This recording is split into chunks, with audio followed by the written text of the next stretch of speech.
매일 성경과 함께하는 오늘의 큐티 시간입니다. 4월 27일 오늘의 말씀은 창세기 31장 17절에서 35절입니다.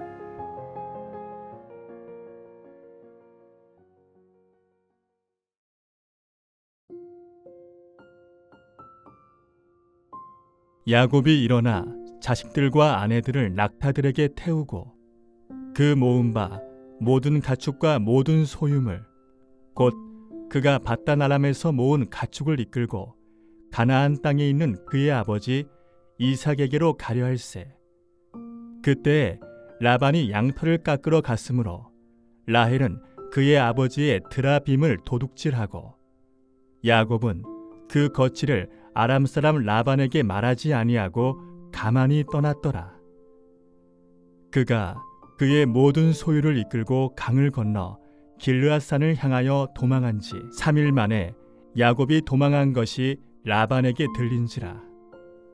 라반이 그의 형제를 거느리고 7일 길을 쫓아가 길르앗산에서 그에게 이르렀더니 밤에 하나님이 아람 사람 라반에게 현몽하여 이르시되 너는 삼가 야곱에게 선악간에 말하지 말라 하셨더라.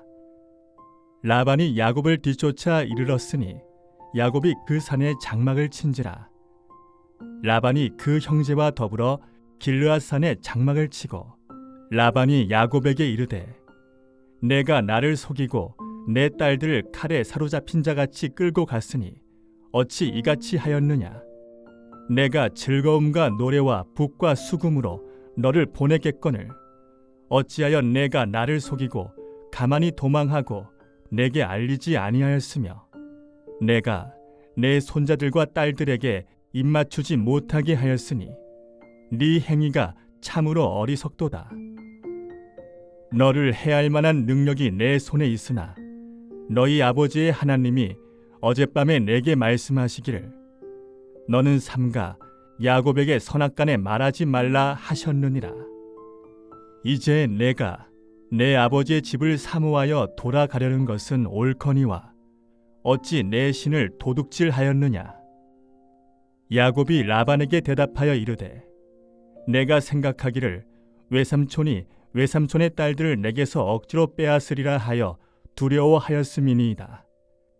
외삼촌의 신을 누구에게서 찾든지 그는 살지 못할 것이요 우리 형제들 앞에서 무엇이든지 외삼촌의 것이 발견되거든 외삼촌에게로 가져가소서 하니 야곱은 라헬이 그것을 도둑질한 줄을 알지 못함이었더라.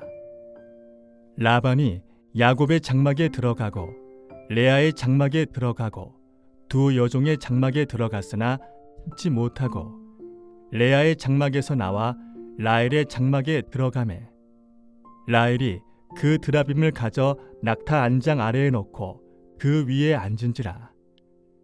라반이 그 장막에서 찾다가 찾아내지 못하매 라헬이 그의 아버지에게 이르되 마침 생리가 있어 일어나서 영접할 수 없사오니 내 주는 노하지 마소서 하니라. 라반이 그 드라빔을 두루 찾다가 찾아내지 못한지라.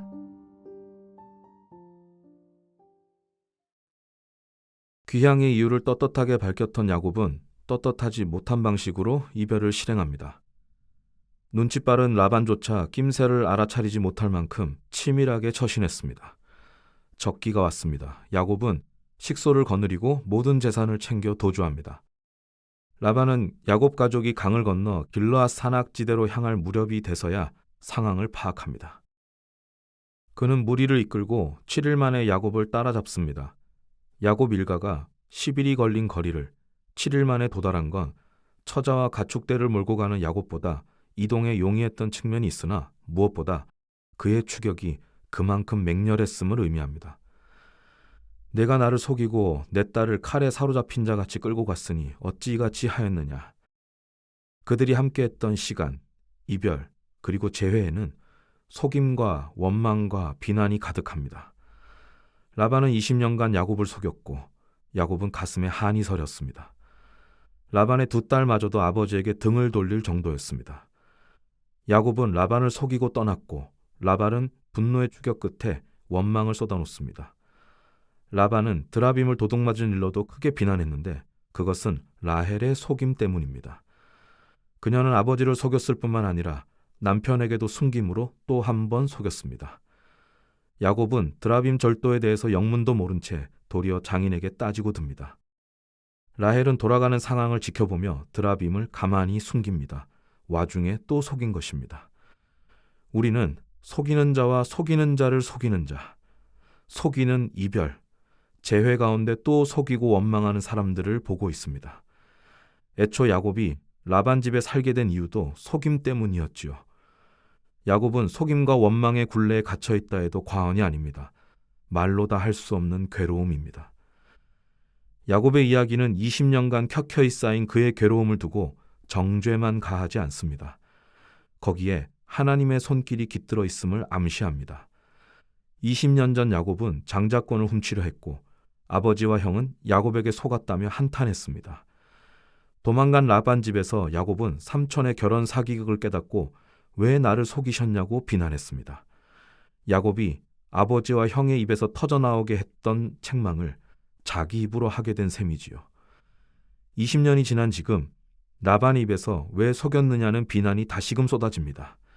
속임에 능함, 속임 당한 것에는 분통해함, 그런 자신을 진지하게 직면하지 못함. 두 사람의 공통 분모는 라반이 야곱의 거울임을 알려줍니다. 야곱이 라반을 그토록 힘들어했던 이유는 그가 자신을 닮았기 때문입니다. 야곱의 신앙 여정에 포착되는 하나님의 손길이 다소 잔인하게 느껴질 수도 있습니다. 하지만 기억하십시오. 하나님은 야곱의 결함에도 불구하고 변함없이 그를 사랑하셨습니다. 라반이라는 문제투성이인 사람을 신비롭게 사용하셔서 야곱이 자신을 돌아보게 하신 것은 야곱을 아끼셨기 때문입니다. 아브라함과 이삭의 뒤를 잇는 언약의 계승자로 만들기 위해서입니다. 살다 보면 우리를 괴롭게 하는 관계에 봉착할 때가 있습니다. 늘 그럴 필요는 없지만 한 번쯤은 나의 인생 거울 앞에 서 있는 시간은 아닌지 돌아보면 좋겠습니다.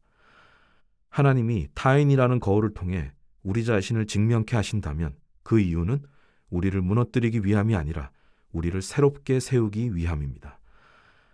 하나님은 사랑이심을 믿으며 관계를 통한 그분의 손길을 진지하게 돌아보는 하루이기를 기도합니다.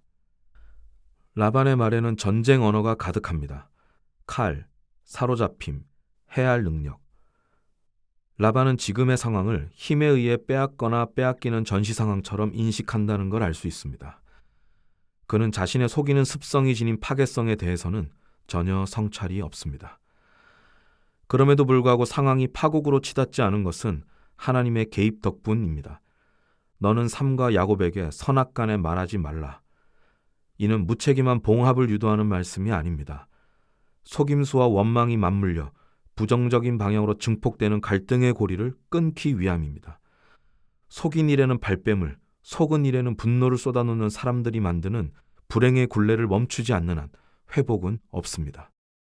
속이는 자들의 공동체가 하나님의 명령 앞에서 질주를 멈추는 게 우선입니다.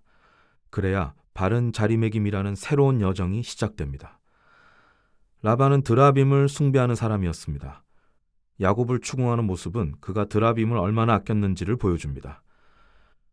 드라빔은 안전과 행운과 다산을 상징하는 우상으로 인간의 욕망과 잘 맞아떨어졌습니다. 라반이 드라빔에 집착하는 이유이기도 합니다. 그런 라반이 자기 욕망을 거스르는 하나님의 말씀을 따릅니다. 두려운 탓에 마지못해 순종한 것이지만 라반의 욕망은 제동이 걸렸고 더 깊은 나락으로 떨어지지 않게 됩니다. 드라빔을 숭배하던 자의 보잘것없는 순종에 하나님은 은혜를 베푼 것이지요. 우리는 하나님을 예배하는 사람들입니다. 그분을 참된 하나님으로 믿으며 그분의 은혜를 의지하며 그분의 계획을 신뢰하며 그분의 일하심을 믿습니다.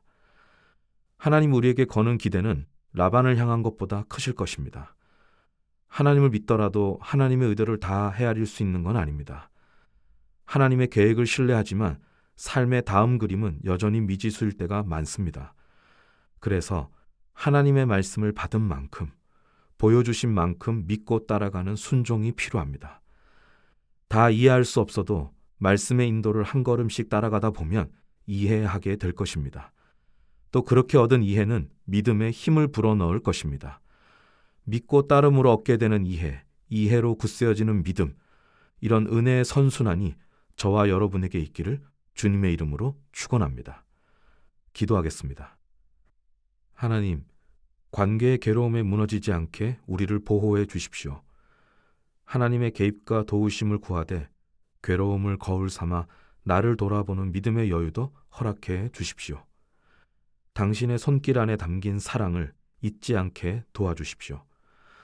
하나님의 말씀이 임할 때 깨달은 만큼, 보여주신 만큼 따라가 보는 용기를 주십시오. 믿음이 가져다주는 이해가 북돋는 믿음이 우리 안에 일어나기를 소망합니다. 예수님의 이름으로 기도합니다. 아멘.